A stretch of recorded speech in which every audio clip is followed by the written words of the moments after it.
Hey, welcome back. Let's continue where we left off in Pride and Prejudice at chapter 8. At 5 o'clock, the two ladies retired to dress, and at 6:30, 6:11, at 6:30, Elizabeth was summoned to dinner. To the civil inquiries which then poured in, and amongst which she had the pleasure of distinguishing much the superior solicitude of Mr. Bingley's, she could not make a very favorable answer. Jane was by no means better. The sisters, on hearing this, repeated 3 or 4 times how much they were grieved, how shocking it was to have a bad cold, and how excessively they disliked being ill themselves, and then thought no more of the matter, and their indifference towards Jane was, when not immediately before them, restored Elizabeth to the enjoyment of all her original dislike. The brother, indeed, was the only one in the party whom she could regard with any complacency. His anxiety for Jane was evident, and his attentions to herself most pleasing, and they prevented her feeling herself so much an intruder as she believed she was considered by the others. She had very little notice from any but him. Miss Bingley was engrossed by Mr. Darcy, her sister scarcely less so, and as for Mr. Hurst, by whom Elizabeth sat, he was an indolent man, who lived only to eat, drink, and play cards, who, when he found her prefer a plain dish to a ragout, had nothing to say to her. When dinner was over, she returned directly to Jane, and Miss Bingley began abusing her as soon as she was out of the room. Her manners were pronounced to be very bad indeed, a mixture of pride and impertinence. She had no conversation, no style, no taste, no beauty. Mrs. Hurst thought the same, and added, "She has nothing, in short, to recommend her, but being an excellent walker. I shall never forget her appearance this morning. She really looked almost wild." "She did indeed, Louisa. I could hardly keep my countenance. Very nonsensical to come at all. Why must she be scampering about the country because her sister had a cold? Her hair so untidy, so blowsy. Yes, and her petticoat. I hope you saw her petticoat, 6 inches deep in the mud, I am absolutely certain. And the gown which had been let down to hide it, nothing doing its office." "Your picture may be exact, Louisa," said Bingley, "but this was all lost upon me. I thought Miss Elizabeth Bennet looked remarkably well, and when she came into the room this morning, her dirty petticoat quite escaped my notice." "You observed it, Mr. Darcy, I am sure," said Miss Bingley, "and I am inclined to think that you would not wish to see your sister make such an exhibition." "Certainly not." "To walk 3 miles, or 4 miles, or 5 miles, or whatever it is, above her ankles in dirt and alone, quite alone, what could she mean by it? It seems to me to show an abominable sort of conceited independence, a most country town indifference to decorum." "It shows an affection for her sister that is very pleasing," said Bingley. "I am afraid, Mr. Darcy," observed Miss Bingley in half a whisper, "that this adventurer has rather affected your admiration of her fine eyes." "Not at all," he replied. "They were brightened by the exercise." A short pause followed this speech, and Mrs. Hurst began again. "I have an excessive regard for Jane Bennet. She is really a very sweet girl, and I wish with all my heart she were all well settled. But with such a father and mother, and such low connections, I'm afraid there is no chance of it." "I think I have heard you say that their uncle is an attorney in Meryton." "Yes, and they have another who lives somewhere near Cheapside. "That is capital," added her sister, and they both laughed heartily. "If they had uncles enough to fill all Cheapside," cried Bingley, "it would not make them one jot less agreeable. But it must be materially lessen their chances of marrying men of any consideration in the world," replied Darcy. To this speech Bingley made no answer, but his sisters gave it their hearty assent, and indulged their mirth for some time at the expense of their dear friend's vulgar relations. With the renewal of tenderness, however, they repaired to her room on leaving the dining parlor, and sat with her till summoned to coffee. She was still very poorly, and Elizabeth would not quit her at all till late in the evening, when she had the comfort of seeing her asleep, and when when it appeared to her rather than pleasant that she should go downstairs herself. On entering the drawing room, she found the whole party at loo, and was immediately invited to join them, but suspecting them to be playing high, she declined it, and making her sister the excuse, said she would amuse herself for the short time she could stay below with a book. Mr. Hurst looked at her with astonishment. "Do you prefer reading to cards?" said he. "That is rather singular." "Miss Eliza Bennet," said Miss Bingley, "despises cards. She is a great reader, and has no pleasure in anything else." "I deserve neither praise nor such censure," cried Elizabeth. "I am not a great reader, and I have pleasure in many things." "In nursing your sister, I am sure you have pleasure," said Bingley, "and I hope it soon would be increased by seeing her quite well." Elizabeth thanked him from her heart, and then walked towards a table where a few books were lying. He immediately offered her to fetch her others, all that his library afforded. "And I wish my collection were larger for your benefit and my own credit. But I am an idle fellow, and though I have not many, I have more than I ever look into." Elizabeth assured him that she could suit herself perfectly with those in the room. "I am astonished," said Miss Bingley, "that my father should have left a small collection of books. So small a collection of books. What a delightful library you have at Pemberley, Mr. Darcy." "It ought to be good," he replied. "It has been the work of many generations. And then you have added so much to it yourself. You are always buying books." "I cannot comprehend the neglect of a family library in such days as these." "Neglect? I am sure you neglect nothing that can add to the beauties of that noble place. Charles, when you build your house, I wish it may be half as delightful as Pemberley." "I wish it may.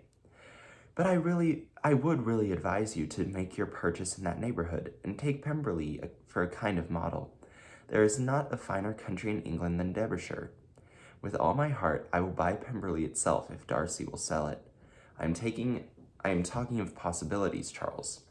"Upon my word, Caroline, I should think it more possible to get Pemberley by purchase than by imitation."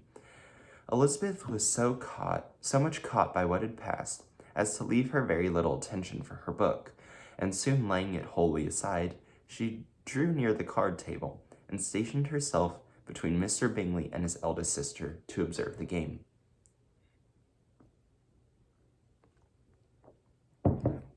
"Is Miss Darcy much grown since the spring?" said Miss Bingley. "Will she be as tall as I am?" "I think she will. She is now about Miss Elizabeth Bennet's height, or rather much taller. How I long to see her again! I never met anybody who delighted me so much. Such a countenance, such manners, and so extremely accomplished for her age. Her performance on the pianoforte is exquisite." "It is amazing to me," said Bingley, "how young ladies can have patience to be so very accomplished as they all are." "All young ladies accomplished? My dear Charles, what do you mean?" "Yes, all of them, I think. They all paint tables, cover screens, and net purses. I scarcely know any one who cannot do all this, and I am sure I am never heard a young lady spoken of for the first time, without being informed that she was very accomplished." "Your list of the common extent of accomplishments," said Darcy, "has too much truth.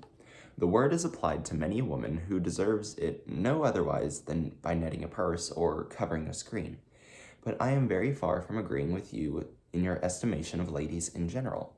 I cannot boast of knowing more than half a dozen, in the whole range of my acquaintance, that are really accomplished."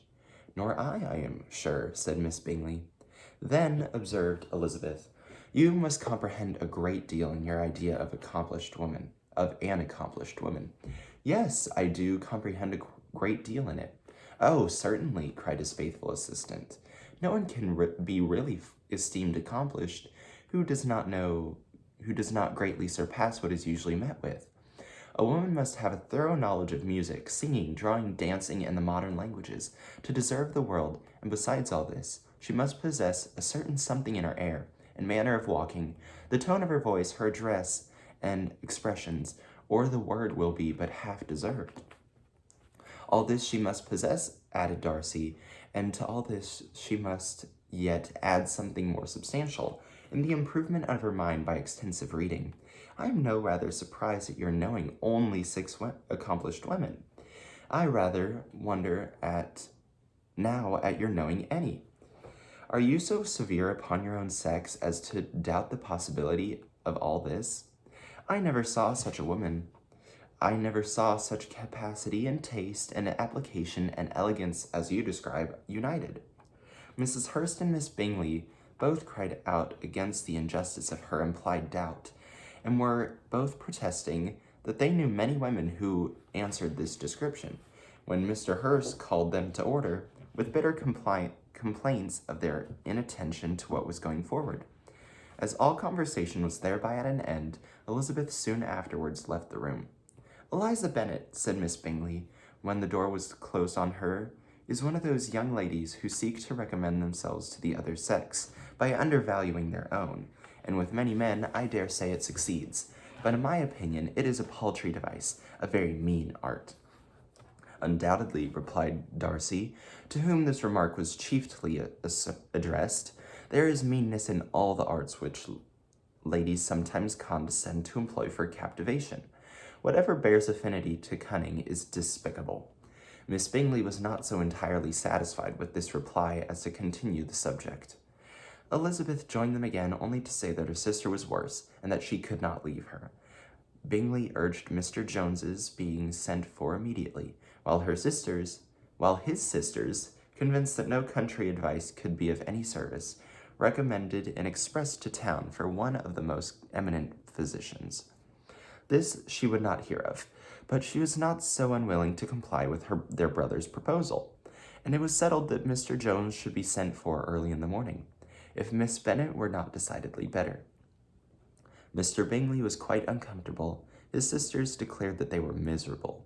They solaced their wretchedness, however, by duets after supper, while he could no better relief to his feelings than by giving his housekeeper directions that every possible attention might be paid to the sick lady and her sister.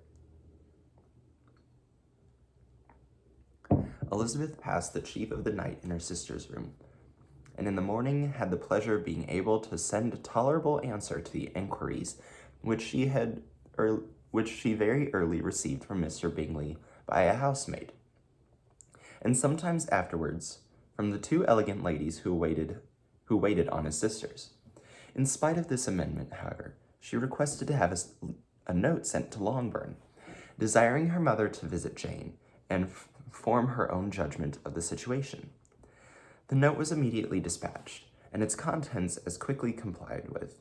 Miss Bennet, accompanied by their 2 youngest girls, reached Netherfield as soon as the family breakfast. Had she found Jane in any apparent danger, Mrs. Bennet would have been very miserable, but being satisfied on seeing that her illness was not alarming, she had no wish of her recovering immediately, as her restoration to health would probably remove her from Netherfield. She would not listen, therefore, to her daughter's proposal of being carried home. Neither did the apothecary, who arrived about the same time, think it at all be advisable. After sitting a little while with Jane, on Miss Bingley's appearance and invitation, the mother and 3 daughters all attended her in the breakfast parlor. Bingley met them with hopes that Mrs. Bennet had not found Miss Bennet worse than she expected. I have, sir, was her answer. She is a great deal too ill to be moved. Mr. Jones says we must not think of moving her. We must trespass a little longer on your kindness.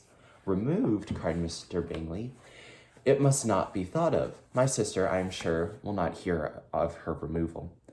You can depend upon it, madam, said Miss Bingley with cold civility, that Miss Bennet shall receive every possible attention while she remains with us. Mrs. Bennet was profuse in her acknowledgments. I am sure, she added, if it was not for such good friends, I do not know what would become of her. For she is very ill indeed, and suffers a vast deal. Though with the greatest patience in the world, which is always the way for her, for she has, without exception, the sweetest temper I have ever met with. I often tell my other girls that they are nothing to her. You have a sweet room here, Mr. Bingley, and a charming prospect over all that gravel walk. I do not know a place in the country that is equal to Netherfield. You will not think of quitting it in a hurry, I hope, though you have but a short lease.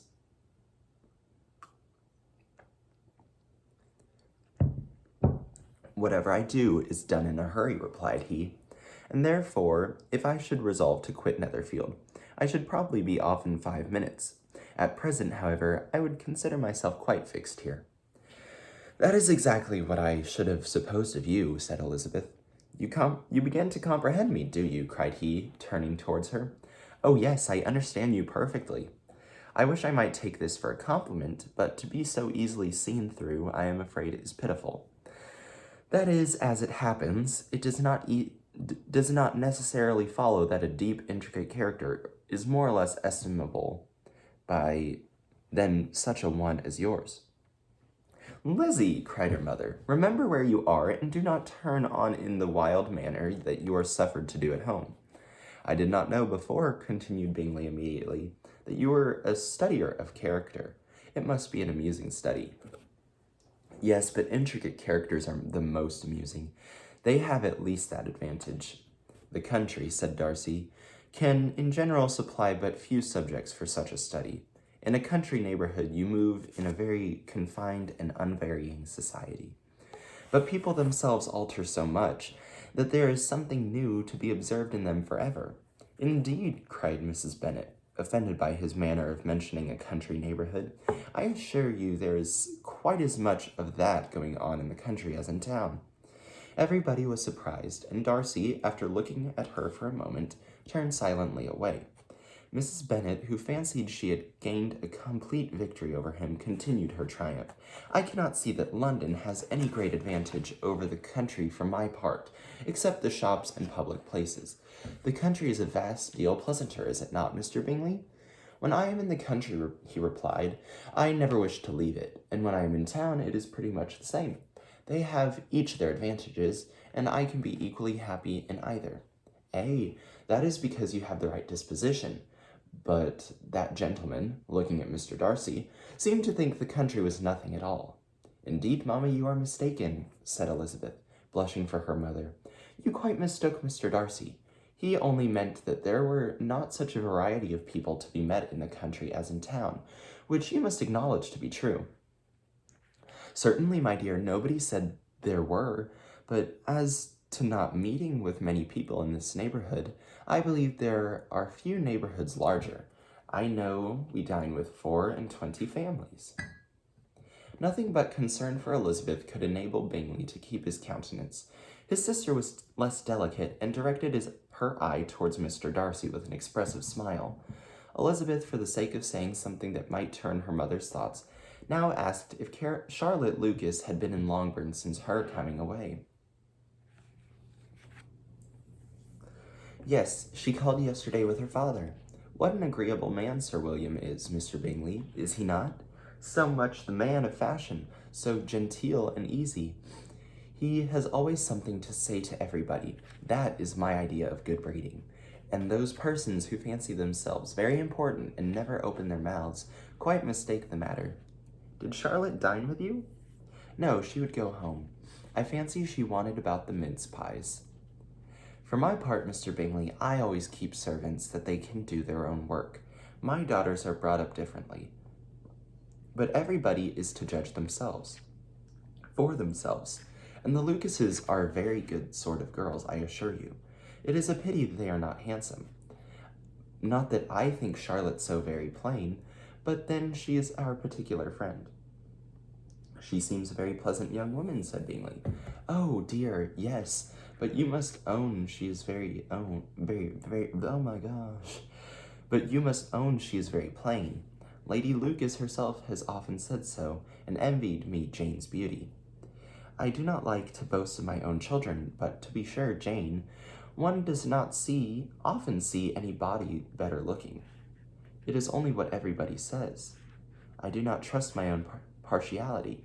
When she was 15, there was a gentleman at my brother Gardiner's house, so much in love with her that my sister-in-law was sure he would not make her an offer before we came away. But however, he did not. Perhaps he thought her too young. However, he wrote some verses on her, and very pretty they were. And so ended his affection, said Elizabeth impatiently. There has been many a one, I fancy, overcome in the same way. I wonder who first discovered the efficacy of poetry in driving away love. I have been used to consider poetry as the food of love, said Darcy. Of a fine, stout, healthy love it may. Everything nourishes what it is strong already. But if it only be a sight, thin sort of inclination, I am convinced that one good sonnet will starve it away entirely. Darcy only smiled, and the general pause which ensued made Elizabeth tremble lest her mother should be exposing herself again. She longed to speak, but could think of nothing to say, and after a short silence, Mrs. Bennet began repeating her thanks to Mr. Bingley for his kindness to Jane, with an apology for troubling him so much with Lizzie. Mr. Bingley was unaffectedly civil in his answer, and forced his younger sister to be civil also, and say what the occasion required. She performed her part indeed without much graciousness, but Mrs. Bennet was satisfied, and soon afterwards offered her carriage. Upon this signal, the youngest of her daughters put herself forward. The two girls had been whispering to each other during the whole visit, and the result of it was that the youngest should tax Mr. Bingley with having promised on his first coming into the country to give a ball at Netherfield.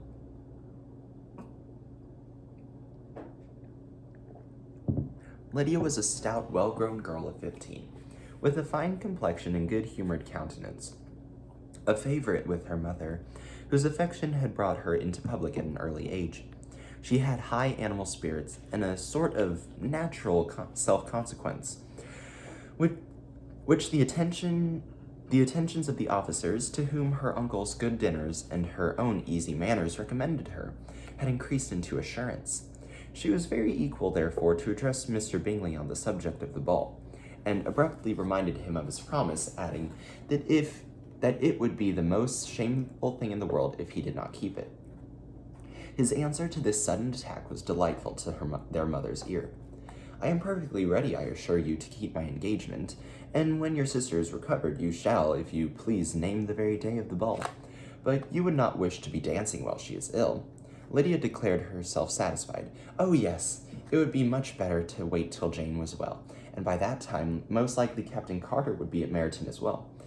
And when you have given your ball, she added, I shall insist on their giving one as well. I shall tell Colonel Forster it will be quite a shame if he does not.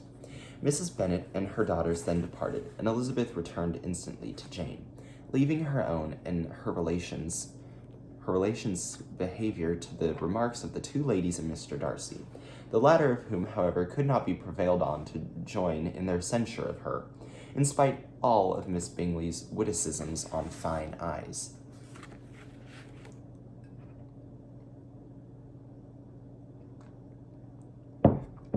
The day passed much as the day before. Mrs. Hurst and Miss Bingley had some hours in the morning with the invalid, who continued, though slowly, to mend in the evening, and in the evening Elizabeth joined their party in the drawing-room. The loo table, however, did not appear. Mr. Darcy was writing, and Miss Bingley, seated near him, was watching the progress of his letter, repeatedly calling off his attention by messages to his sister.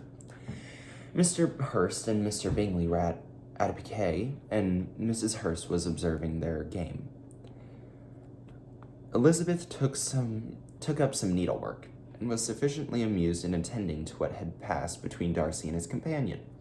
The perpetual commendations of the lady, either on his handwriting, or on the evenness of his lines, or on the length of his letter, with the perfect unconcern with which her praises were received, form a curious dialogue, and was exactly in unison with her opinion of each.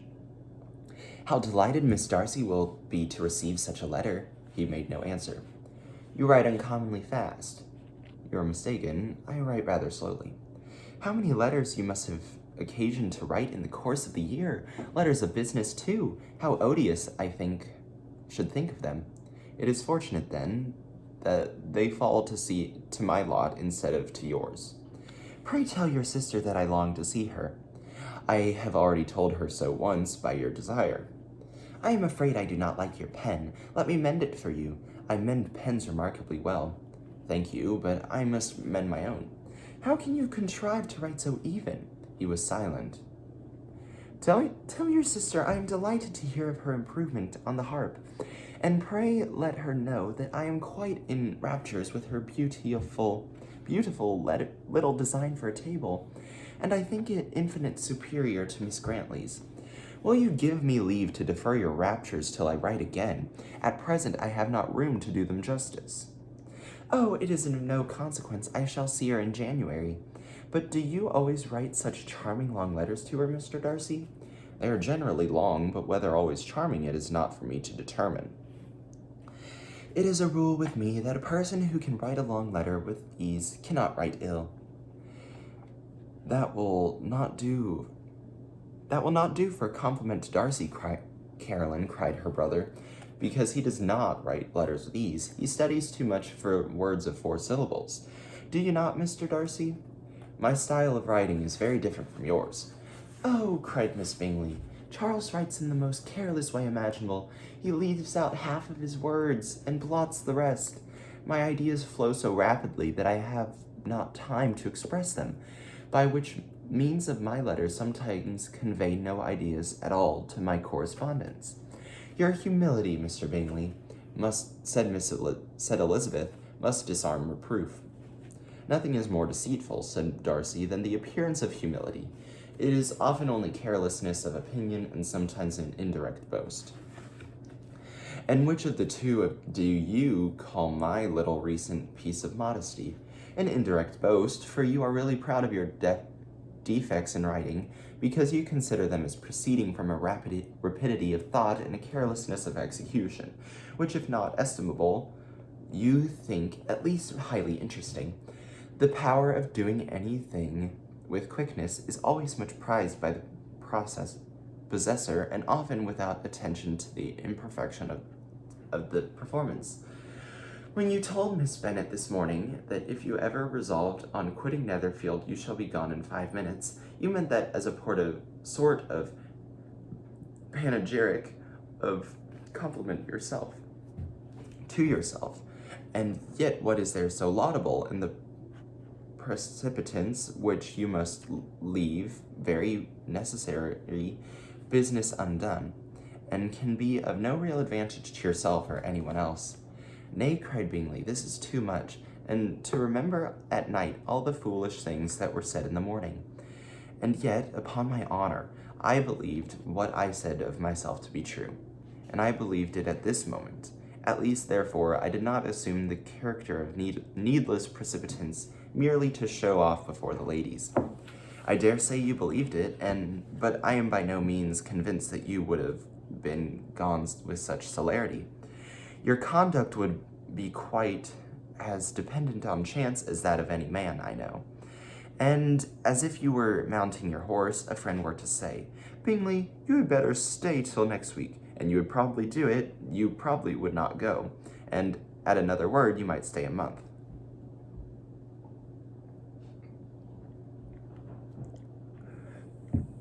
You have only proved this, cried Elizabeth, that Mr. Bingley did not do justice to his own disposition.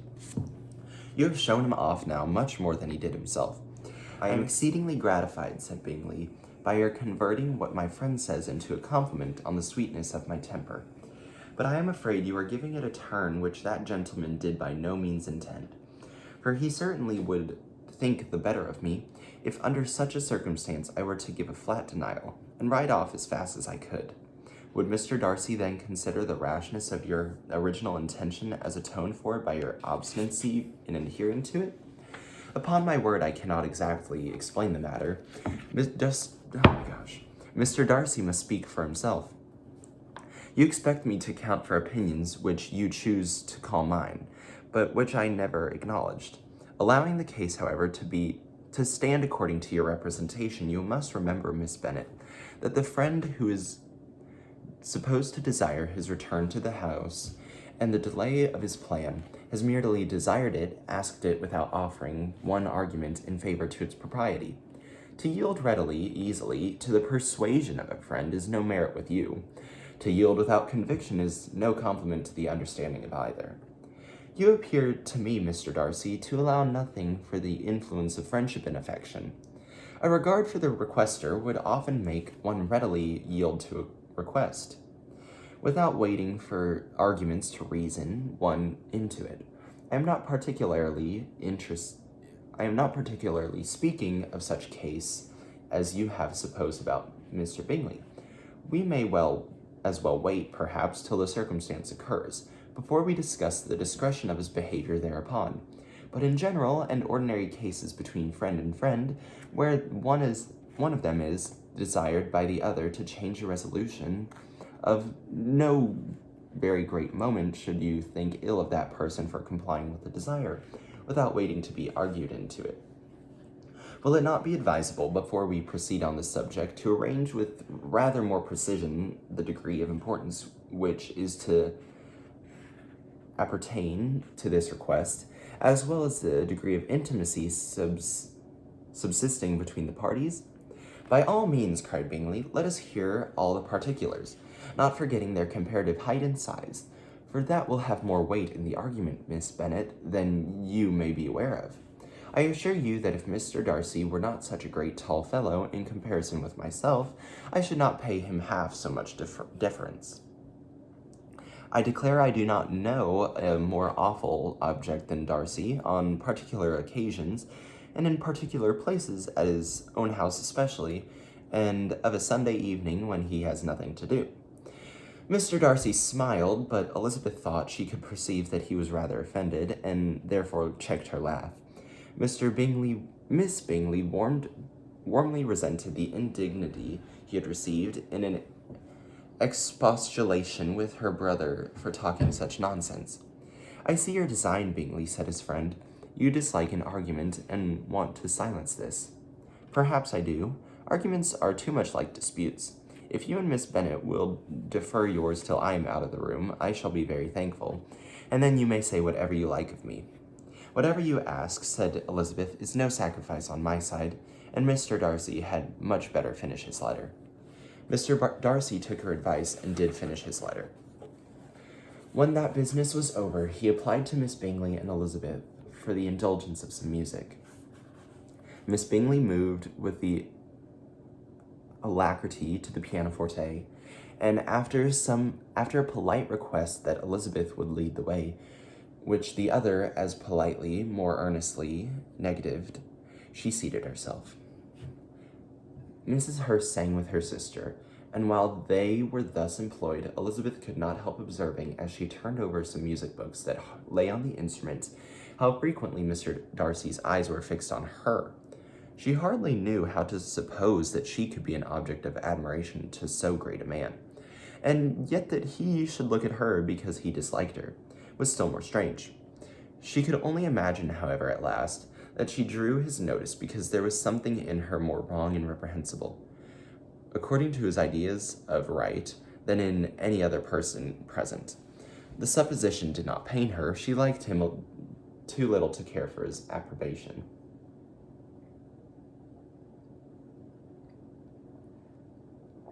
After playing some Italian songs, Miss Bingley varied the charm by a lively Scotch air, and soon afterwards Mr. Darcy, drawing near Elizabeth, said to her, "Do you not feel a great inclination, Miss Bennet, to seize such an opportunity of dancing a reel?" She smiled but made no answer. He repeated the question with some surprise at her silence. "Oh," said she, "I heard you before, but I could not immediately determine what to say in reply. You wanted me, I know, to say yes, that you might have the pleasure of despising my taste, but I always delight in overthrowing those kinds of schemes, and cheating a person of their premeditated contempt. I have therefore made up my mind to tell you that if I do not want to dance a reel at all, and now despise me if you dare, indeed I do not dare." Elizabeth, having rather expected to affront him, was amazed at his gallantry, but there was a mixture of sweetness and archness in her manner, which made it difficult for her to affront anybody, and Darcy had never been so bewitched by any woman as he was by her. He really believed that it were not for the inferiority of her connections, he should be in some danger. Miss Bingley saw, or suspected enough to be jealous, and her great anxiety for the recovery of her dear friend Jane received some assistance from her desire of getting rid of Elizabeth. She often tried to provoke Darcy into disliking her guest by talking of their supposed marriage and planning his happiness in such an alliance. "I hope," said she, as they were walking together in the shrubbery next day, "you will give your mother-in-law a few hints when this desirable event takes place, as to the advantage of holding her tongue. And if you can compass it, do cure the younger girls of running after the officers. And if I may mention so delicate a subject, endeavor to check that little something bordering on conceit and impertinence which your lady possesses. Have you anything else to propose for my domestic felicity? Oh, yes. Do let the portraits of your uncle and aunt Phillips be placed at the gallery at Pemberley. Put them next to your great-uncle, the judge. They are in the same profession, you know, only in different lines. As for your Elizabeth's picture, you must not attempt to have it taken, for what painter could do justice to those beautiful eyes? It would not be easy indeed to catch their expression, but their color and shape, and the eyelashes so remarkably fine, it might be copied. At that moment they were met from another walk by Mrs. Hurst and Elizabeth herself. I did not know that you intended to walk, said Miss Bingley in some confusion, lest they had been overheard. You used us abominably ill, answered Mrs. Hurst, in running away without telling us that you were coming out. Then, taking the disengaged arm of Mr. Darcy, she led Elizabeth to walk by herself. The path just admitted 3. Mr. Darcy felt their rudeness and immediately said, "This walk is not wide enough for our party. We had better go into the avenue." But Elizabeth, who had not the least inclination to remain with them, laughingly answered, No, stay where you are. You are a charming group, and appear to uncommon advantage. The picturesque would be spoiled by admitting a 4th. Goodbye." She then ran gaily off, rejoicing as she rambled about, in the hope of being at home again in a day or 2. Jane was already so much recovered as to intend leaving her room for a couple hours that evening.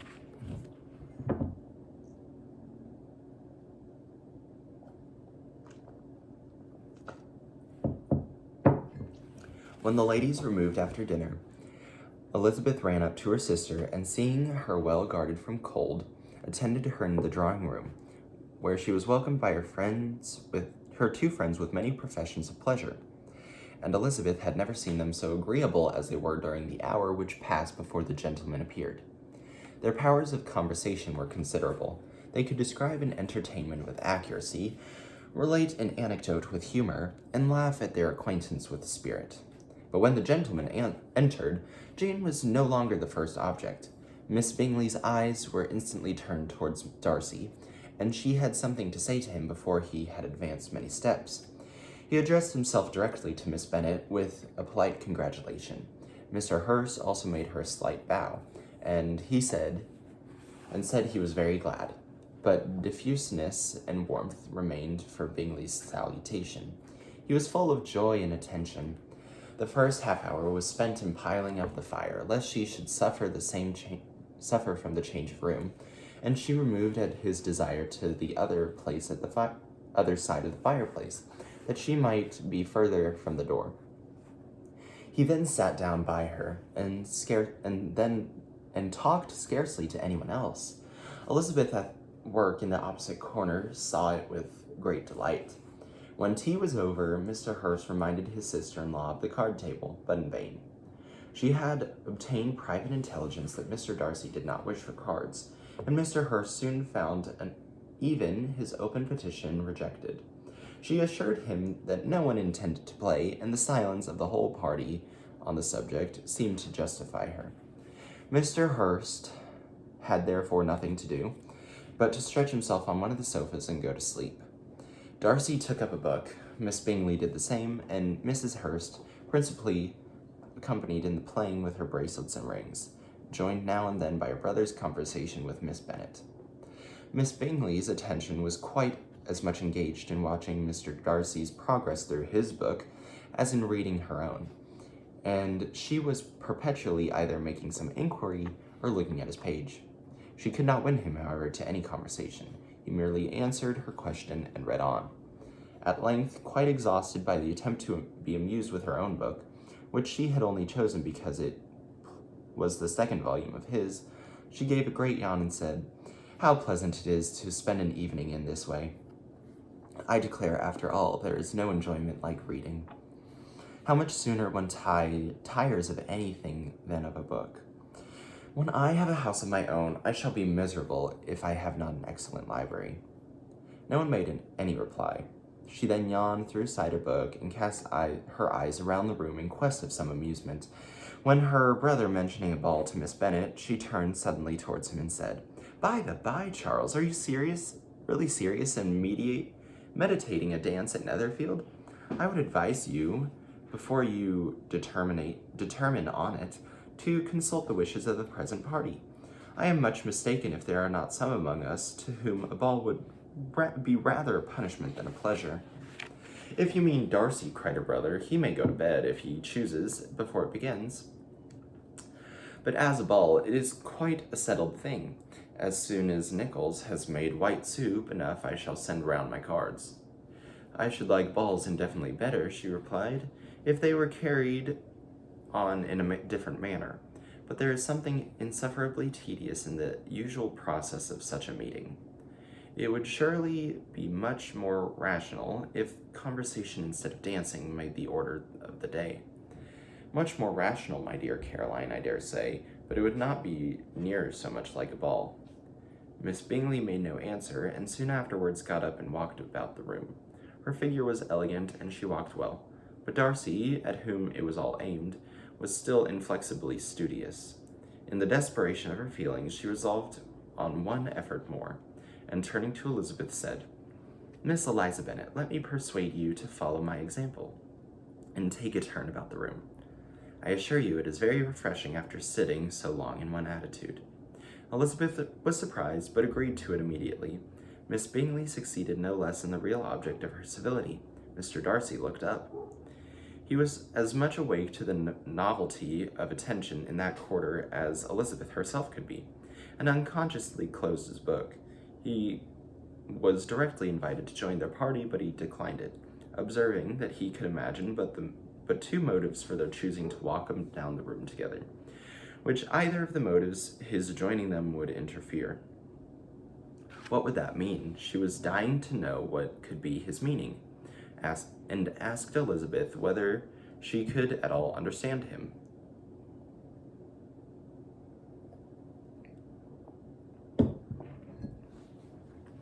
"Not at all," was her answer, "but depend upon it, he means to be severe among us, and the surest way of disappointing him will be to ask nothing about it." Miss Bingley, however, was incapable of disappointing Mr. Darcy in anything, and persevered, therefore, in requiring an explanation of his two motives. "I have not the smallest objection to explaining them," said he, as soon as she allowed him to speak. "You either choose this method of passing the evening because you are in each other's confidence and have secret affairs to discuss, or because you are conscious that your figures appear to be the greatest advantage in walking. If the first, I should be completely in the way, and if the second, I can admire you much better as I sit by the fire." "Oh, how shocking!" cried Miss Bingley. "I never heard anything so abominable.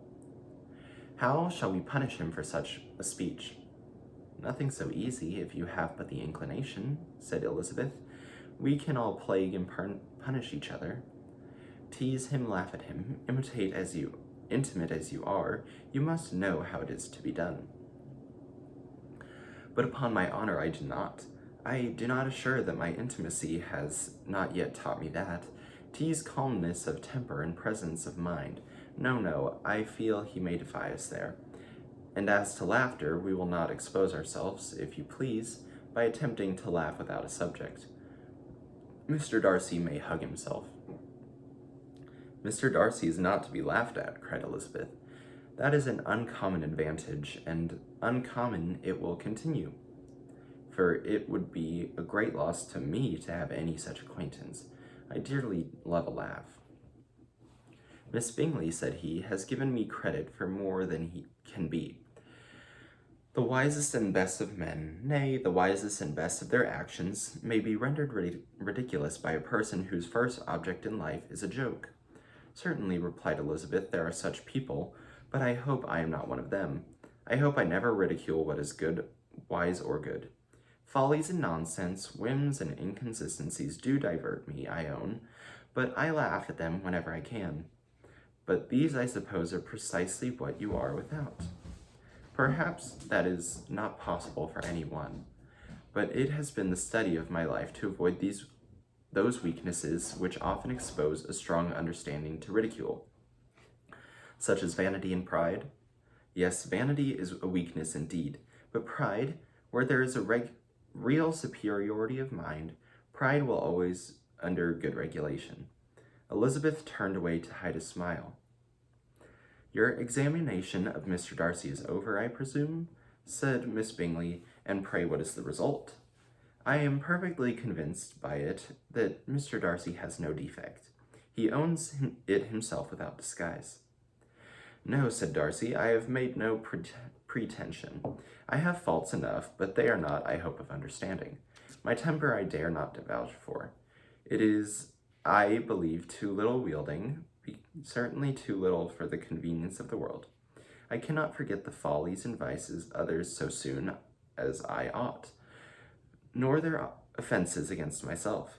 My feelings are not puffed about with every attempt to move them. My temper would perhaps be called resentful. My good opinion, once lost, is lost forever. That is a failing indeed, cried Elizabeth. Implacable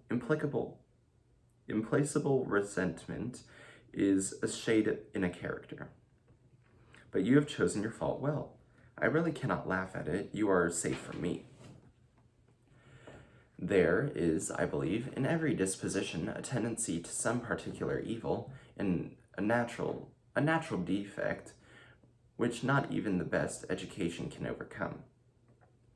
And your defect is a propensity to hate everybody, and yours, he replied with a smile, is willfully to misunderstand them. Do let us have a little music, cried Miss Bingley, tired of a conversation in which she had no share. Louisa, you will not mind my waking Mr. Hurst.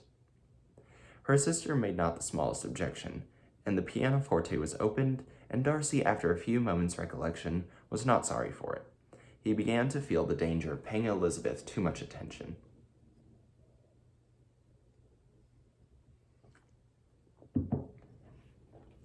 In the consequence of an agreement between the sisters, Elizabeth wrote the next morning to her mother to beg that the carriage might be sent for them in the course of the day. But Mrs. Bennet, who had calculated on her daughters remaining at Netherfield till the following Tuesday, which would exactly finish Jane's week, could not bring herself to receive them with pleasure before.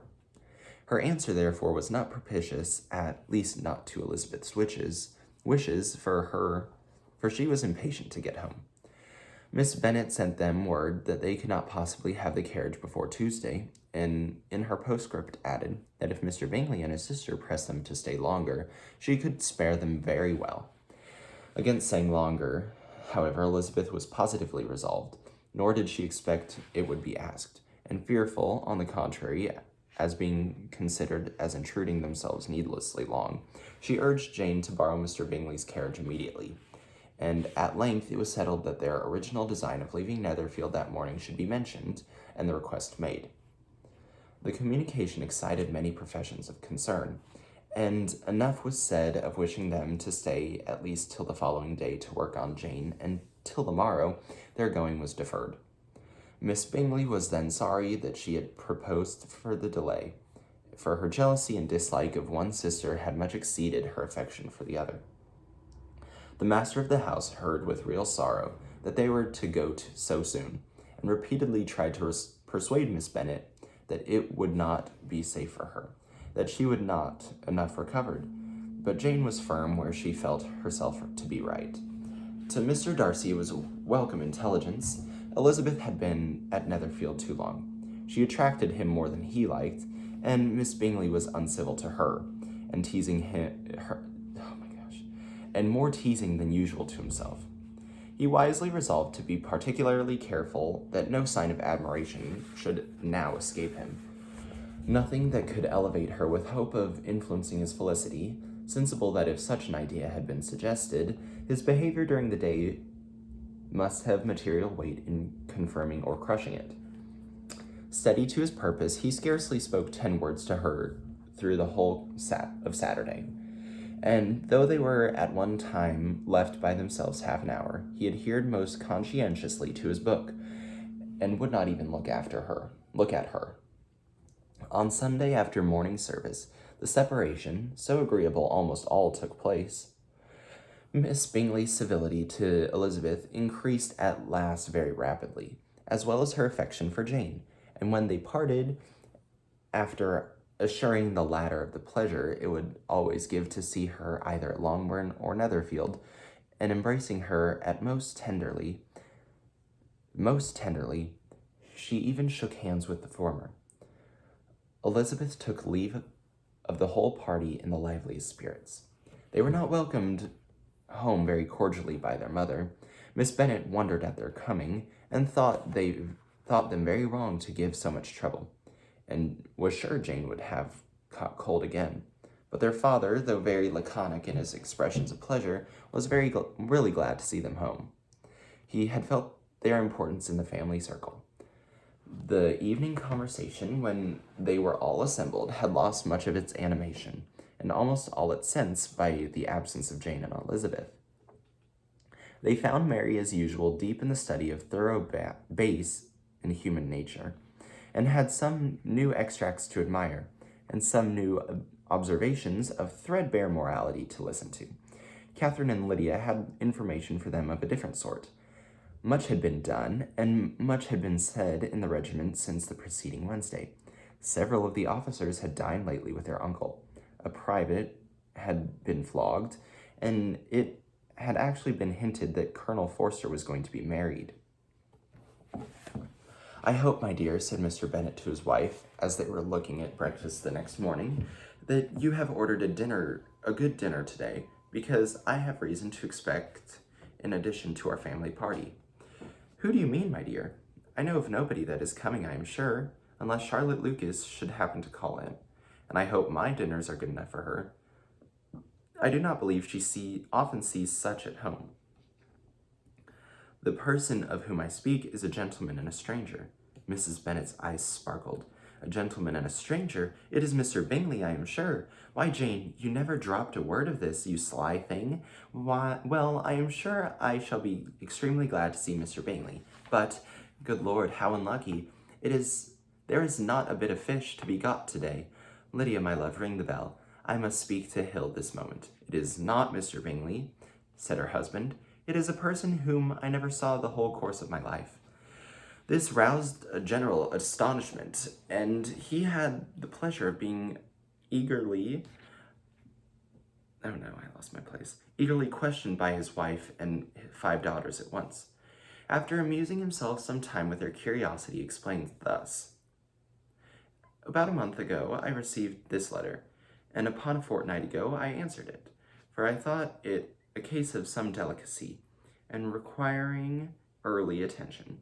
It is from my cousin, Mr. Collins, who, when I am dead, may turn you all out of his house as soon as he pleases." "Oh, my dear," cried his wife, "I cannot bear to think that mentioned. Pray do not talk of that odious man.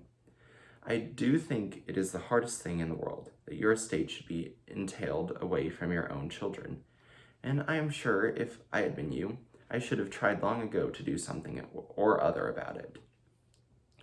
Jane and Elizabeth attempted to explain to her the nature of an entail.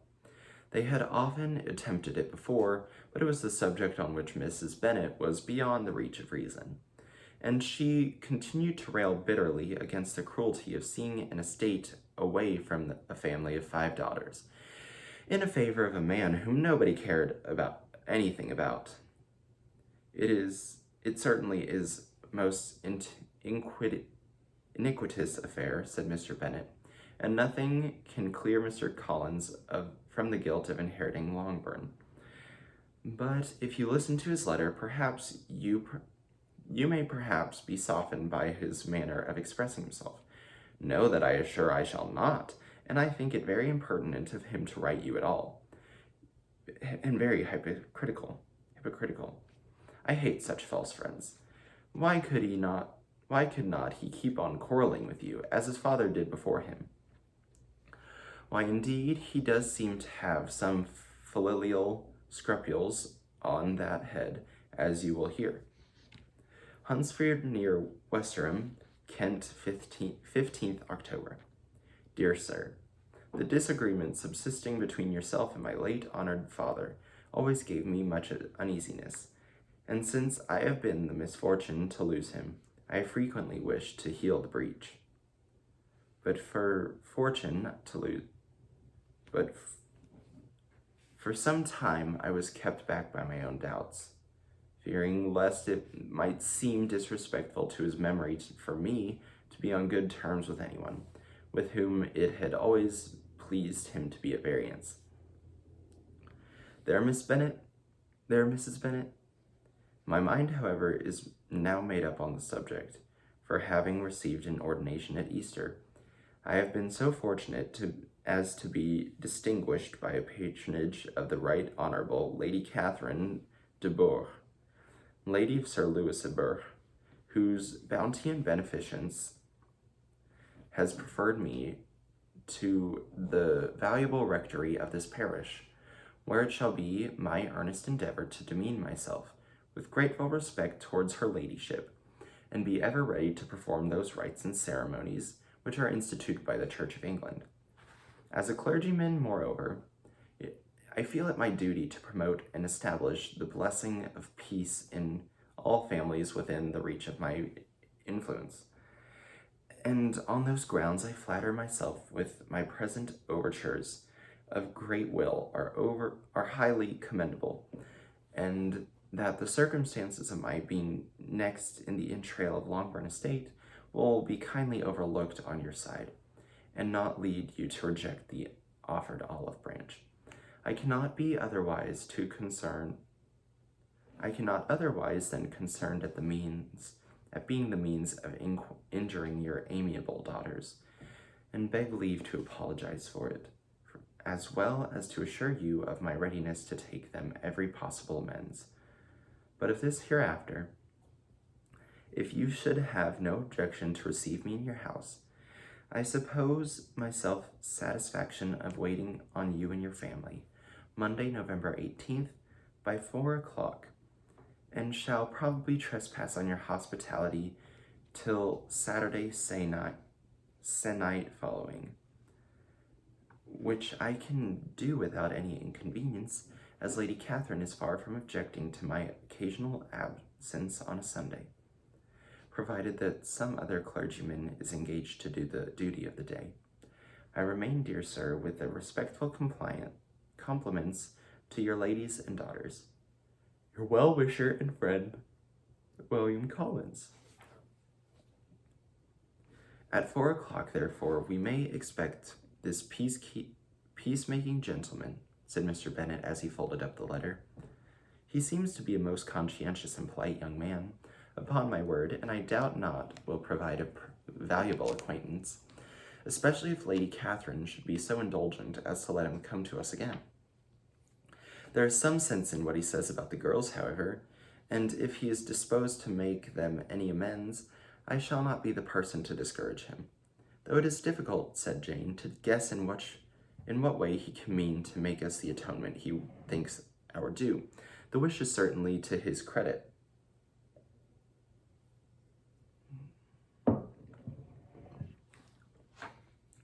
Elizabeth was chiefly struck with his extraordinary defense for Lady Catherine, with his kind of intention christening, marrying, and burying his parishioners whenever it were required. He must be an oddity, I think, said she. I cannot make him out. There is something very pompous in his style. And what can he mean by apologizing for being next in the entail? We cannot suppose he would think would help it if he could. Can he be a sensible man, sir? No, my dear, I think not. I have great hopes of finding him quite the reverse. There is a mixture of servility and self-importance in this letter, which promises well. I am impatient to see him. In the position of composition, said Mary, his letter does not seem defective. To the idea of the olive branch perhaps is not wholly new, yet I think it is well expressed. To Catherine and Lydia, neither the letter nor its writer were in any degree interesting. It was next to impossible that their cousin should come in a scarlet coat, and it was now some weeks since they had received pleasure from the society of a man in any other color.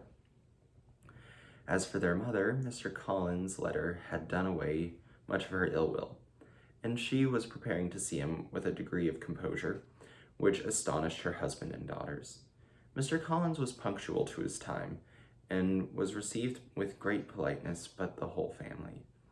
Mr. Bennet indeed said little, but the ladies were ready enough to talk, and Mr. Collins seemed neither in need of encouragement nor inclined to be silent himself. He was a tall, heavy-looking young man of 25. His air was grave and stately, and his manners were very formal. He had not been long seated before he complimented Mrs. Bennet on having so fine a family of daughters, said he heard much of their beauty, but that, in his instance, fame had fallen short of the truth, and added that he did not doubt her seeing them at all in due time well disposed in marriage. This gallantry was not much to the taste of some of his hearers, but Mrs. Bennet, who quarreled with no compliments, answered most readily. You are very kind, sir, I am sure, and I wish with all my heart it may prove so, for else they will be destitute enough. Things are settled so oddly. You allude perhaps to the entail of this estate. Ah, sir, I do indeed. It is a grievous affair to my poor girls, you must confess. Not that I mean to find fault with you, for such things I know are all chance in this world. There is no knowing how estates will go when they come to be entailed. I am very sensible, madam, to the hardships of my fair cousins, and could say much on the subject, but that I am cautious of appearing forward and precipitate. But I can assure the young ladies that I come prepared to admire them. At present I will not say more, but perhaps when we are better acquainted. He was interrupted by a summons to dinner, and the girls smiled on each other. They were not only the objects of Mr. Collins' admiration. They were not the only objects of Mr. Collins' admiration.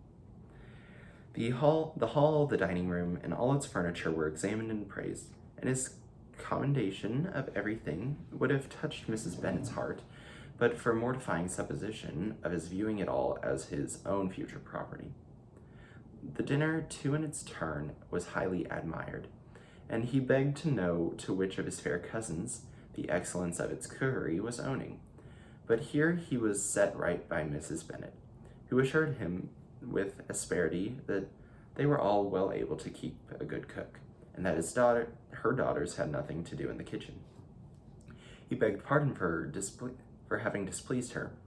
In a softened tone she declared herself not at all offended, but he continued to apologize for about a quarter of an hour. I think that'll be all for today. Yeah, chapter 14's next. Let's go. Yeah, I hope you enjoyed it. See you next time. Bye.